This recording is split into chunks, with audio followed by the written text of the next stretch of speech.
大家好，这里是道物阅览，带你透过古人的眼睛看清今天的世界。我们一起深度拆解古为今用的智慧。书接上文，六四扩囊闭嘴是最高级的自我保护。爻辞与象辞的硬核拆解。六四扩囊无咎无欲。到了六四，气氛突然变得紧张了。爻辞就俩字儿，扩囊。扩是扎紧，囊是口袋，把口袋扎紧，不让里面的东西露出来，也不让外面的话传进去。孔子在宣圣讲义里解释，大地本来是包容一切的，像个巨大的口袋。但在六四这个位置，你离最高决策层太近了，就在君位之下，环境极其敏感。这时候你唯一的任务就是谨慎。哲理解析：无咎即是福，结果是无咎无欲，没过错也没赞美。很多现代人不能接受这个，觉得我干了这么多活，没人夸我不是白干了吗？坤卦告诉你，在高风险位置，没有消息就是最好的消息，不招灾，不惹祸，无咎，远比那点虚名誉重要的多。占卜应用：低调，低调，再低调。问项目，这个时候千万别出风头，别到处宣扬项目的进度。问处境，环境复杂，有人在暗中观察你，最好的办法是收敛锋芒，做一个透明人。占卜解析：当你抽到六四变爻，如果六四动了，坤卦就变成了雷地狱，警示意义，狱是快乐安逸，这意味着如果你能守住扩囊的审慎，接下来你将迎来一段非常安稳快乐的时光。反面提醒，但如果你在六四这个位置没扎紧口袋，多嘴多舌，那么狱就会变成犹豫不决的陷阱。现代占卜案例：问投资，如果抽到六四，最好的操作就是持币观望，扎紧口袋子，不亏就是赢。六四变爻，问安危，沉默是金。如果你问目前的一桩是非纠纷，抽到了六四变爻，断语平安，但要闭嘴。解析：扩囊就是让你收敛，实战策略。这个时候最好的公关就是不公关，别发声明，别去辩解，甚至连朋友圈都别发，像扎紧口袋子一样守住自己的秘密。只要你不给别人递刀子，无欲，别人就找不到借口伤害你，无咎。扩囊不仅仅是闭嘴，更是持重。象辞的深度，慎不害也。象曰：扩囊无咎，慎不害也。咱们继续说这个扩囊。很多人觉得六四很憋屈，象辞说得更直接，慎不害也。因为在古代，尤其是这种禁军的高位，一句话说错，可能就是灭门之灾。孔子在讲义里说，坤是主收藏的，四爻是外卦之始，又是下卦的交界，这个位置叫气之枢机。什么是枢机？就是开关。在这个节骨眼上，你要做一个只进不出的保险箱。哲理深度，扩囊其实是一种能量的自洽。当你不再追求外界的赞美、无欲时，你就切断了外界伤害你的所有触角。没人能通过赞美控制你，也没人能通过毁谤激怒你，这就是不害。如何打造你的厚德载物磁场？说完了占卜，咱们聊聊风水。宣圣讲义说，坤为地，象母，主内主纳。在风水中，坤卦代表的是承载力。一个家如果没有坤卦的力量，就像房子盖在沙滩上，不稳。坤位，家里的女主人与位，在后天八卦中，西南方是坤位。风水含义，坤位代表家里的女主人，也代表人的脾胃，因为脾胃主运化，像大地一样转化食物。实操建议，这里的环境一定要平稳厚重。如果家里的西南方是厕所，或者是堆放杂物的地方，女主人容易身体不好，家里人的财运也容易漏掉。锦囊可以在西南方摆放陶瓷、石头等属土的物件，增加大地的沉稳感。这就是在练习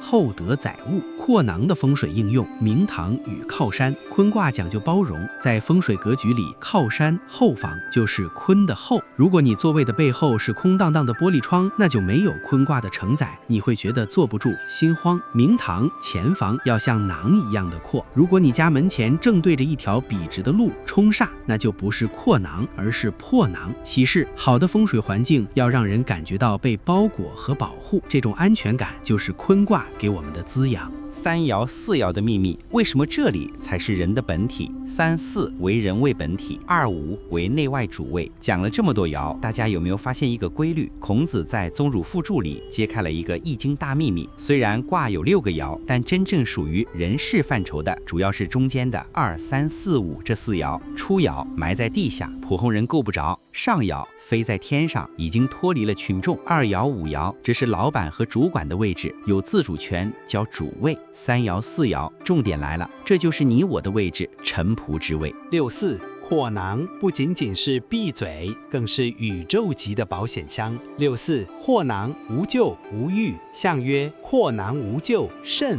不害也。我们讲完了六三的职场拼搏，现在来到了六四。如果说六三是2把手的冲刺，那么六四就是高管层的自保与深藏。孔子在讲义中给出了一个非常宏大的意象：坤就是囊，大地为囊，万物生于地，死于地。地就像一个巨大的口袋，把所有生化生长的过程都包裹在里面。生化的象，从母体的胞宫到禽类的卵壳，再到我们的皮肤包裹骨骸，房屋庇护身体，这全都是囊的象。什么是扩？扩就是收紧带口。为什么在六四这个位置要收紧带口？因为四爻是外卦的开始，是上下卦的交界，孔子称之为气之枢机。在这个交通要道上，如果不扎紧口袋，能量就会外泄，灾祸就会进来。无咎无欲，最高级的安全感是没名声。讲义里有一句话非常扎心：非要功何欲？非出位何咎？在现代社会，我们每个人都在拼命刷存在感，想要欲，但坤卦六四告诉我们，到了高位，无欲才是真正的平安。不居功，生化万物是天的功劳，谦，大地只是承载。你作为一个执行者，不把平台的功劳记在自己账上，谁能怪罪你无咎不显能？即使你囊括天下，拥有极强的能力，但你表现得像没事人一样，行所无事，别人就不会嫉妒你，也不会把责任推给你。处世金律，真正的聪明人在关键时刻会把自己活成一个黑洞，吞噬所有的锋芒，只留下结果。从谦三到坤四，一场跨越阴阳的接力。谦九三西替弱，坤六四扩囊。孔子在这里做了一个非常精彩的联动。谦卦的九三教我们要谦替，时刻警惕；坤卦的六四承接了这种警惕，化为了扩囊，也就是实际的收敛和审慎。这告诉我们，一个组织或一个人的成功，上半场靠谦的奋斗与警醒，下半场全靠坤的收藏与审慎。如果你在六四这个位置还想大张旗鼓地搞创新、抢风头，那就是出位必有咎。什么时候你需要扎紧口袋？生活中这3种情况，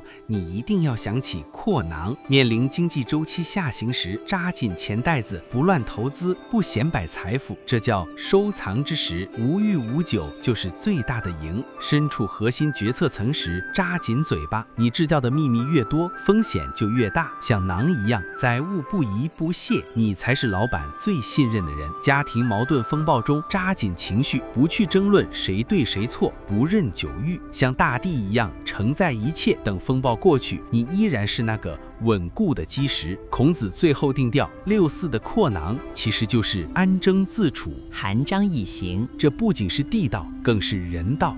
在这个人人想当网红，人人想拿头条的时代，六四爻给我们浇了一盆清醒的冷水。真正的强大，不是你看上去有多光鲜，而是你承载了多少东西，却依然能保持那份不露痕迹的从容。扎紧你的口袋，守住你的内心，不求赞美，只求无过。在这个浮躁的世界里，这种深藏不露才是最顶级的自律。六四的终极辩证无咎，是因为慎而不害。象曰：扩囊无咎，慎不害也。很多人读坤卦六四，只看到了闭嘴和低调，但孔子在宣圣讲义里点出了一个更深层的危机。为什么六四这么容易招致咎害呢？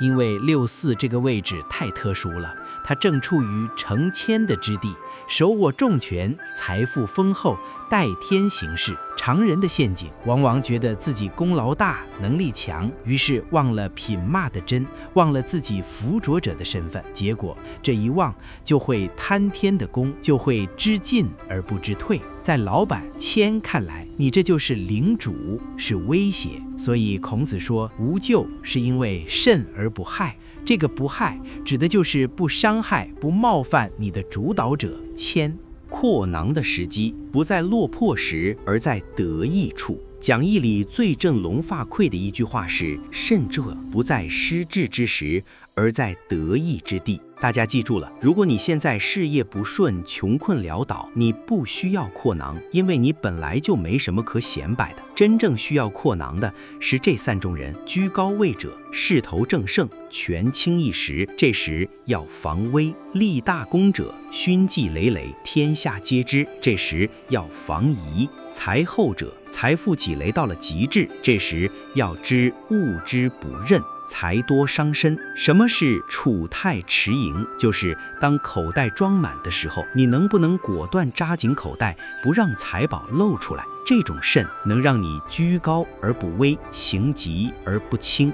64与62的量子纠缠，功成不必在我。孔子在这里提出了一个极其精妙的系统论。64的收敛是为了成就62的光大。在易经的对应关系中，64是用，62是体。你在64这个位置保持扩囊，不抢功劳，不求虚名，无欲，最终这些功德会凝聚在哪里？会凝聚在整个系统的核心62正位上。结果就是成就了整体的直方大，成就了人生的不习无不利。职场真相，一个顶级的副手或高管，通过自己的慎与不害，保全了公司的稳定和领导的威信，最终他自己也会获得最稳固、最高尚的地位。这叫德智道宁。人道总结：善保、善顺、善成。孔子总结了坤卦为人处事的3个最高标准：善保，受人恩惠或重托，要像扎紧的口袋一样妥善保全；